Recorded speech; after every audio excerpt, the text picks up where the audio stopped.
Você certamente já ouviu falar de enxaqueca, ou talvez já tenha até mesmo escutado os termos migrânia ou hemicrânia. Dando continuidade a essa temporada sobre enxaqueca, hoje nós vamos falar sobre outros tipos de dor de cabeça que eventualmente podem ser confundidas com enxaqueca. Algumas dessas cefaleias podem ser condições graves e requerem que a pessoa procure o pronto-socorro imediatamente. Neuroverso, o seu podcast sobre neurociências e saúde cerebral, com doutora Patrícia de Carvalho Aguiar.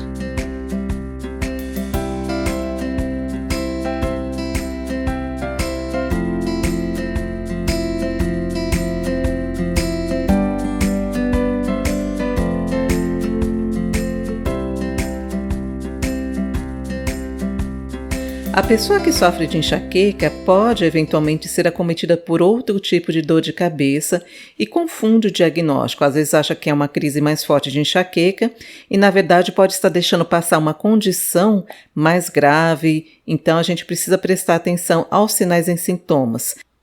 A gente vai começar a falar de um dos tipos mais graves que pode indicar uma hemorragia intracraniana.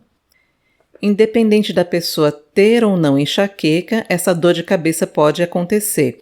É uma dor de cabeça súbita, o início é súbito, a intensidade é extrema, é uma dor intensa, uma dor aguda e que faz com que a pessoa muitas vezes tenha alteração do nível de consciência ou comece a ter vômitos. Então é um início agudo, súbito e de uma dor muito intensa, muito diferente do padrão de qualquer dor de cabeça que a pessoa já tenha tido.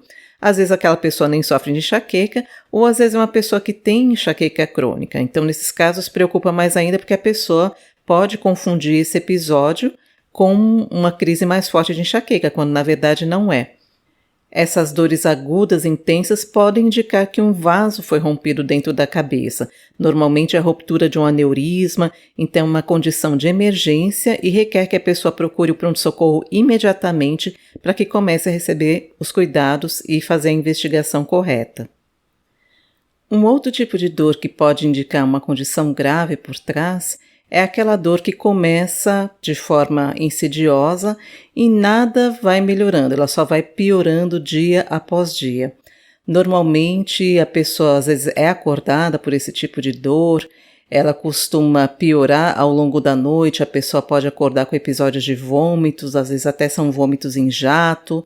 E no começo do quadro, às vezes não é uma dor tão intensa assim, a pessoa vai tolerando. Ela nota que a dor às vezes até melhora com o passar do dia, mas à noite volta a piorar, muitas vezes fazendo com que ela acorde. E essa dor vai só progredindo, e a pessoa passa a ter vômitos em jato, alteração visual, a visão fica turva. Esse tipo de dor pode indicar um aumento da pressão intracraniana. A gente diz que é uma cefaleia secundária a uma hipertensão intracraniana. E algumas condições podem levar ao aumento da pressão intracraniana, e a que mais preocupa são os tumores, as neoplasias do cérebro ou do cerebelo, que, pelo aumento do volume, acabam levando a um aumento da pressão intracraniana. Então, são condições graves e a pessoa também deve procurar o médico assim que possível. Então, ficou alerta: dor de cabeça de caráter progressivo, nada está melhorando, ela só vai piorando de intensidade com o passar do tempo. A pessoa precisa procurar o médico o quanto antes, porque essa dor de cabeça pode estar por trás de uma condição mais grave. Um outro tipo de dor que também pode alertar para uma potencial condição grave é aquela dor de cabeça acompanhada por febre. Muitas vezes a gente tem um quadro gripal ou mesmo um quadro de sinusite e a gente pode ter uma dor de cabeça. Normalmente é uma dor de cabeça na região frontal e vem junto às vezes com aquela mialgia no corpo todo. Mas dores de cabeças que indicam quadros infecciosos do sistema nervoso central, que seriam principalmente as meningites, elas são mais intensas, também são de caráter progressivo, podem ser acompanhadas por vômitos, por sonolência e até mesmo uma alteração mais grave do estado de consciência.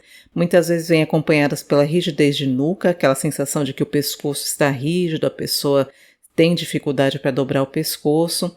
Então, dor de cabeça que não está melhorando, acompanhada de febre, muitas vezes acompanhada de vômitos, é necessário que a pessoa vá ao pronto-socorro para fazer uma investigação e afastar uma condição mais grave como uma infecção do sistema nervoso central. Agora a gente vai falar de uma condição que é mais comum entre homens, principalmente homens jovens, homens na meia-idade, que é a cefaleia em salvas. Também o nome em inglês a gente encontra como cluster headache. Porque essa dor de cabeça ela acontece em episódios sucessivos, eles costumam ser agrupados ao longo do tempo, então a pessoa às vezes tem aqueles episódios por uma semana ou 2 semanas, depois podem ficar semanas ou meses sem ter nenhum tipo de dor. Essa dor também ela pode ter um início súbito, normalmente começa ali nas primeiras horas da manhã, muitas vezes a pessoa é acordada de madrugada com esse tipo de dor, e a característica principal é que é uma dor na região periorbitária, a pessoa tem uma dor na região do olho ou atrás do olho. Essa dor é acompanhada de lacrimejamento, muitas vezes a gente tem uma alteração no diâmetro da pupila, ou às vezes até uma queda da pálpebra, o nariz pode escorrer, a gente chama isso de rinorreia. Então a pessoa tem essa dor intensa, ela tem a sensação de tem alguém enfiando uma faca ali naquela região. É uma dor que pode durar às vezes de 10, 15 minutos ou até mesmo 180 minutos. Então podem ser episódios prolongados e podem acontecer mais de uma vez ao dia, durante dias sucessivos. Ao lado da dor do parto e da dor da cólica renal, a cefaleia em salvas é conhecida como uma das piores dores que a gente pode ter. Muito embora ela não seja uma dor que leve a risco de vida, porque não existe nenhuma condição mais grave, como a ruptura de um aneurisma ou uma neuroinfecção por trás desse quadro, é uma dor muito incapacitante, muito angustiante e requer um manejo adequado. O tratamento dela é bem diferente daquele tratamento que a gente faz para outros tipos de dor de cabeça, como a enxaqueca. E por último aqui a gente vai falar da dor de cabeça tensional. Muitas vezes é confundida com enxaqueca e muitas vezes ela está associada aos quadros de enxaqueca. A dor tensional não é uma dor que tem uma doença grave por trás, mas ela pode incomodar bastante. É uma dor leve a moderada, ela não costuma piorar com o movimento, como a gente vê nos quadros da enxaqueca. Ela costuma ser uma dor em pressão, principalmente na região frontal, na região da nuca, irradiando para a região do pescoço. Eventualmente pode pegar a cabeça toda. E ela costuma acontecer mais ao final do dia. Ela tem muita relação com a ergonomia. Então a gente vê bastante, por exemplo, em pessoas que trabalham sentadas muitas horas por dia, em frente a uma tela, ou pessoas que põem muito esforço na região das costas, na região cervical. Então é uma dor muito relacionada à tensão, à contratura muscular. E também tem um manejo totalmente diferente àquele que a gente faz na enxaqueca e não deve ser confundida com ela. Também não é uma condição grave, mas pode ser uma condição que atrapalha bastante o dia a dia da pessoa e deve ser tratada, porque não é o tipo de dor que responde bem aos analgésicos. O manejo deve ser fortalecimento, correção postural, uma série de outras coisas que a gente faz para atenuar esse tipo de dor. A gente vai finalizando esse episódio, onde você viu que nem toda dor de cabeça é enxaqueca e muitas vezes essa dor pode esconder uma condição mais grave por trás. Então continua aqui nossa mensagem, não faça autodiagnóstico, não faça automedicação, sempre procure um profissional para fazer o manejo da sua dor de cabeça. Se essa informação foi útil para você, compartilhe com outras pessoas. É importante que a gente espalhe o conhecimento sobre a dor de cabeça, até para lançar o alerta sobre condições mais graves que às vezes a gente vai negligenciando, vai deixando para lá e precisam ser abordadas com maior precocidade.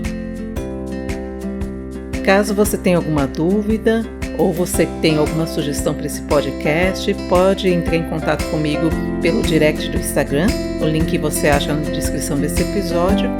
E eu aguardo você nos próximos episódios, agradecendo mais uma vez pela sua audiência.